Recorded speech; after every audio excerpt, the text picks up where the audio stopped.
नमस्कार साथियों, आप सभी का स्वागत है धनमाइस के प्लेटफॉर्म पर। मैं प्रशांत सर, दिल्ली मुखर्जी नगर से। आज मैं फिर से एक महत्वपूर्ण टॉपिक आपके बीच में लेकर आया हूँ, स्पेशल बिहार पीसीएस एग्जाम को लेकर। जैसा आपको पता है कि प्राचीन भारतीय इतिहास से 3 से 4 क्वेश्चन पूछे जाते हैं, वहीं मध्यकालीन भारतीय इतिहास से मिडिवल हिस्ट्री से 3-4 क्वेश्चन पूछे जाते हैं। मॉडर्न हिस्ट्री से ज़्यादा क्वेश्चन पूछे जाते हैं, 10 से 12 क्वेश्चन मॉडर्न हिस्ट्री से पूछे जाते हैं। तो आपको पता होना चाहिए कि जो टेक्निकल शब्द है वह कौन कौन टेक्निकल शब्द पे ध्यान देना है। आपको पता है, आपने प्रीवियस क्वेश्चन पेपर को देखा होगा, क्योंकि न्यू पैटर्न के हिसाब से जो क्वेश्चन पूछे जा रहे हैं वो डायरेक्ट कॉन्सेप्ट बेस से पूछे जा रहे हैं। तो वही बेस को लेकर आज मैं डिस्कशन करूंगा। आप मात्र 10 मिनट टाइम दीजिएगा मेरे साथ में। जो यहाँ पढ़ाऊंगा वो सारे याद ही करवा दूंगा, राइट। तो यहाँ पे बात करेंगे, देखिए यहाँ पे, तो यहाँ पे बात करेंगे आज मिडिवल हिस्ट्री में एक टॉपिक था मुगल साम्राज्य में भूमि का वर्गीकरण। समझ पा रहे हैं मैंने क्या लेकर आया है टॉपिक? भूमि का वर्गीकरण। किस साम्राज्य में? मुगल साम्राज्य में। आपको पता है मुगल साम्राज्य की संस्थापक कौन थी? आपको पता है ना, मुगल साम्राज्य संस्थापक कौन थे? बाबर, राइट।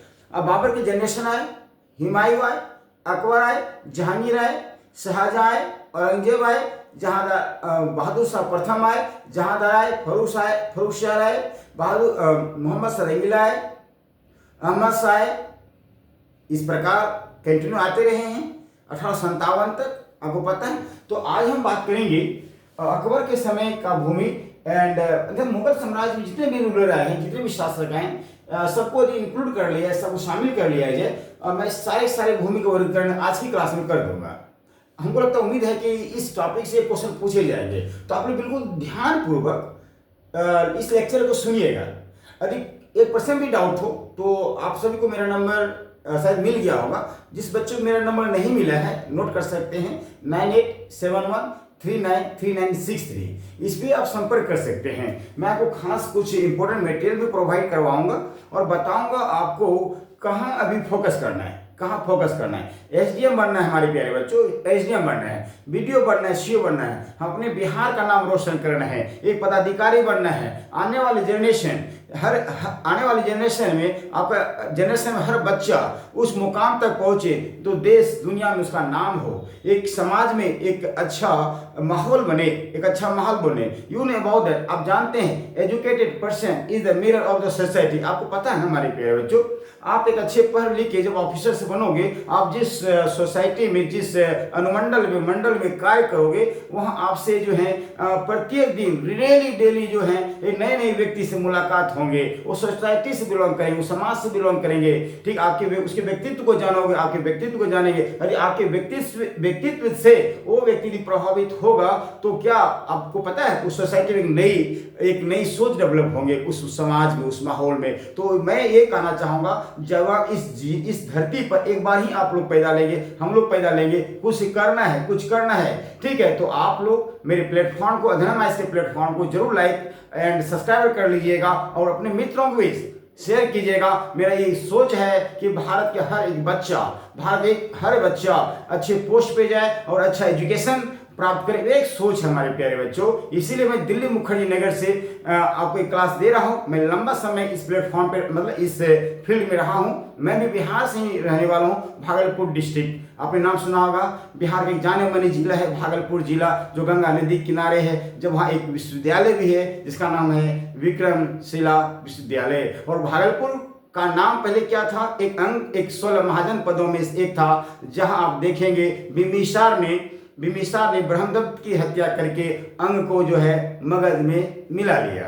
अंग जो 16 महाजन पद का एक पार्ट था, वो बिंबिसार ने क्या किया, ठीक। वहां के जो राजा थे ब्रह्मदत्त, उसको जो इन्होंने मिला के, मतलब उसकी हत्या करके जो मगध था उसमें मिला लिया, ठीक है, राइट। आइए हम बात करते हैं, यहाँ देखते हैं ये टॉपिक संबंधित है। चलिए देखिए, तो सबसे पहले बात करते हैं यहाँ पे खालसा भूमि। किसकी बात की जा रही है? खालसा भूमि की। ये जो खालसा भूमि क्या होता है हमारे प्यारे बच्चों?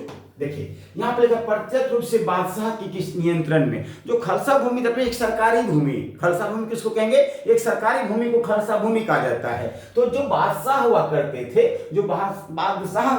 करते थे, उनका एक व्यक्तिगत जमीन पर अधिकार होता था, ठीक है। जैसा सरकारी भूमि को उसको खालसा भूमि कहा जाता है, वो सरकार के ऊपर डिपेंड्स करता है भूमि का कैसे प्रयोग किया जाए, या उसको बटदारी में दे दिया जाए या उनको एक टारगेट बेस होता है ना, या ठेका पे दे दिया जाए, उस पे डिपेंड कर उसके मतलब उसके वहां के बादशाह पे डिपेंड्स करता है। या उस जमीन पे स्कूल बना दे, या उस जमीन पे मंदिर बना दे, मस्जिद बना दे, जो बनाना हो, या रोड बना दे, तालाब बना दे, वो उसके बादशाह पे डिपेंड्स करता है। अन्यथा सरकारी भूमि, अन्यथा बादशाह का अधिकार हो जिस भूमि पर, उस समय उस भूमि को खालसा भूमि कहा जाता था। उसके बाद देखिए यहाँ पे क्या है, जागीर भूमि। क्या है? जागीर भूमि। जागीर भूमि तो इजी कॉन्सेप्ट है, आपने कई बार सुना होगा जागीर। व्हाट इज मीनिंग जागीर? जागीर भूमि क्या है? आपने सुना एक बात मॉडर्न हिस्ट्री में, जब कैप्टन हॉकिंस आए थे ब्रिटेन से, कैप्टन हॉकिंस जेम्स प्रथम राजदूत कैप्टन हॉकिंस आए थे, तो जहांगीर का शासनकाल था उसमें भारत में। जहांगीर ने कैप्टन हॉकिंस को जागीर का पद दिया था। क्या दिया था? जागीर का पद। यहाँ पे जागीर भूमि का मतलब क्या होता है? देखिए, तनख्वाह, अच्छा तनख्वाह के बदले दी जाने वाली भूमि, याद रहेगा, तनख्वाह क्या? सैलरी, दैट मीन्स तनख्वाह के बदले दी जाने वाली भूमि को क्या कहेंगे? क्या कहेंगे? जागीर भूमि कहेंगे। याद हुआ? जागीर भूमि किसको कहेंगे? तनख्वाह के बदले दी जाने वाली भूमि, राइट। अब देखिए अगला है सयुरगल या मदद या मास। मदद या मास, तो ध्यान दीजिएगा सयुरगल भूमि क्या होता है। सयुरगल भूमि क्या, देखिए थोड़ा डिफिकल्ट शब्द है, एक टेक्निकल शब्द भी है, ये थोड़ा जल्दी याद नहीं होगा, ठीक है। तो सयुरगल ऑप्शन में आ जाए या मदद या मास ऑप्शन में आ जाए तो इजी है, इसको ध्यान में रखिएगा। कहा जाता है अनुदान में दी गई। क्या कहा है? अनुदान में दी गई। अनुदान आपको पता है, अनुदान में दी गई जो लगानहीन भूमि, जिसपे लगान नहीं लिया जाता था, जो अनुदान में दी गई, अनुदान में जिसको उपहार के रूप में दिया जाता है, गिफ्ट के रूप में दिया जाता है, उनको कहा गया सयुरगल भूमि। सयुरगल भूमि कहा गया, तो यहाँ पे लगानहीन भूमि को कहा गया है। क्या कहा गया है? सयुरगल भूमि। अनुदान में दी गई भूमि, ऐसे समझिए, इसको हटा दीजिए आप, ठीक है। अनुदान में दी गई भूमि को सयुरगल भूमि कहा गया, और इस भूमि को जो है ये भी मिल्क की भूमि भी कहा जाता था। मिल्क भी कहा जाता था किसको? सयुरगल भूमि को, या अनुदान में दी गई भूमि को मिल्क भूमि भी कहा जाता था। मिल्क भूमि भी कहा जाता। देखिए अगला पॉइंट बहुत इंपॉर्टेंट लिखा है, हम देखिए मुगल साम्राज्य में भूमि को 4 भागों में डिवाइड किया गया। ये भी बहुत इंपॉर्टेंट है, यूपीएससी पीसीएस के एग्जाम में ये पॉइंट से क्वेश्चन पूछे गए, तो गौर से ध्यान रखिएगा और अपने कॉपी में नोट कर लीजिए, इसको बार बार देख रहे हैं। मुगल साम्राज्य में भूमि को 4 भागों में विभाजित किया है। क्या था? पोलज का, इसमें नियमित रूप से खेती होती थी, ठीक है। ये टेक्निकल शब्द याद रखिएगा। कहते इस जो पोलज भूमि हुआ करता था उस समय मुगल साम्राज्य में, उनको उस भूमि में नियमित रूप से खेती की जाती थी। पोलज, क्या बोला मैंने? पोलज क्या होता है? ठीक है, एक ऐसी व्यवस्था तो उस समय उस खेत में नियमित रूप से खेती की जाती थी। वह प्रति तो एक जनरली शब्द है, इसमें इजी है, क्योंकि आप लोग सुने होंगे गांव में, जो हम लोग गांव से बिलोंग करते हैं उसको आसान है उनके लिए प्रति। अब मान जो शहर में रहे हैं उनको तो मुश्किल है, तो प्रति किसे कहते हैं। फिर भी जो किताब में लिखी हुई बातें हैं, उस किताब में लिखे हुई बातों को आप तो समझ ही लेते होंगे, तो समझने का प्रयास कीजिएगा। यहाँ मैंने लिख दिया ऑलरेडी।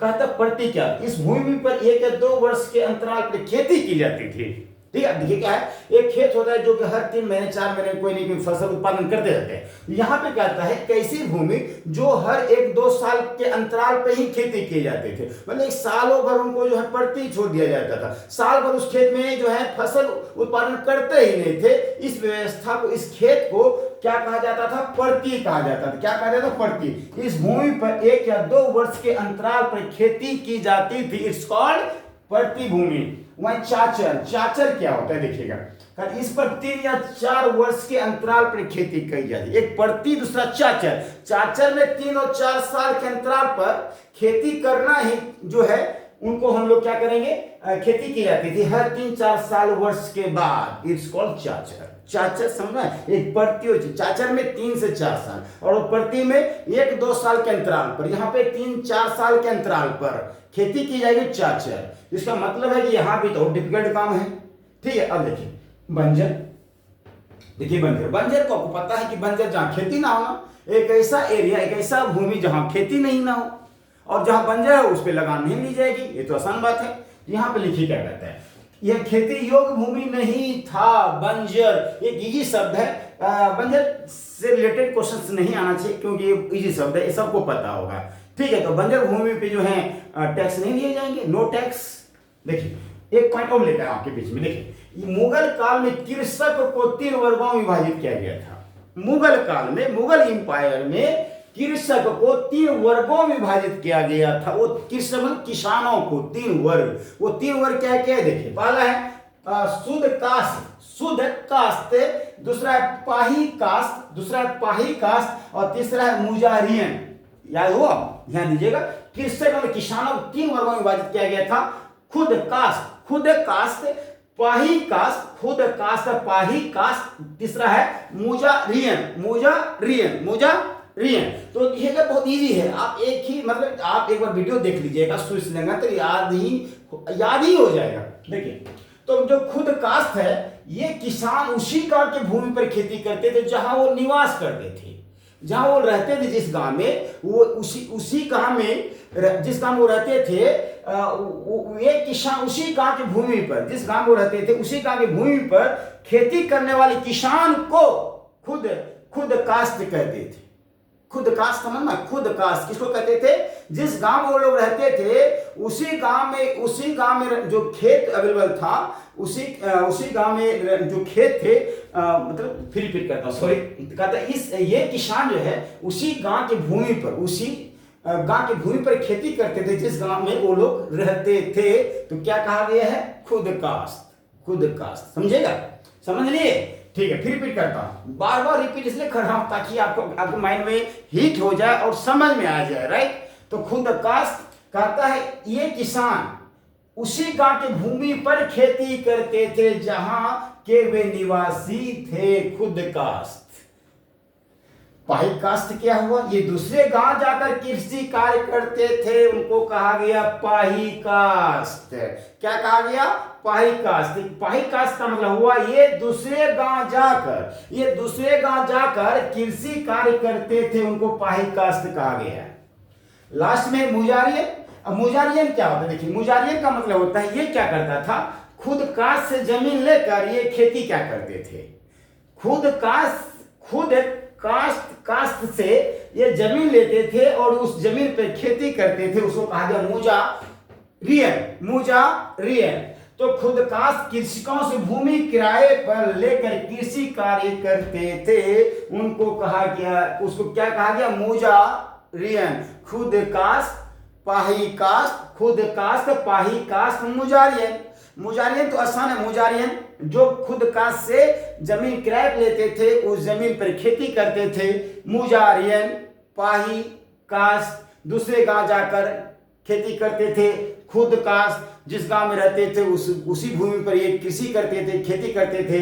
खुद कास्ट हुआ। ये हमारे प्यारे बच्चों, फिर हम इसी तरीके से छोटा वीडियो 10-10 मिनट का वीडियो टेक्निकल शब्द लेके मैं आपके बीच में आऊंगा, ताकि आप लोग एक एसडीएम का ऑफिसर बन जाए। एसडीएम बनने के बाद आने वाला समय में कल डीएम बनिए, सेक्रेटरी बनिए। मेरा आशीर्वाद आपके साथ है। मिलते हैं नेक्स्ट क्लास में हमारे प्यारे बच्चों। जय हिंद, जय भारत।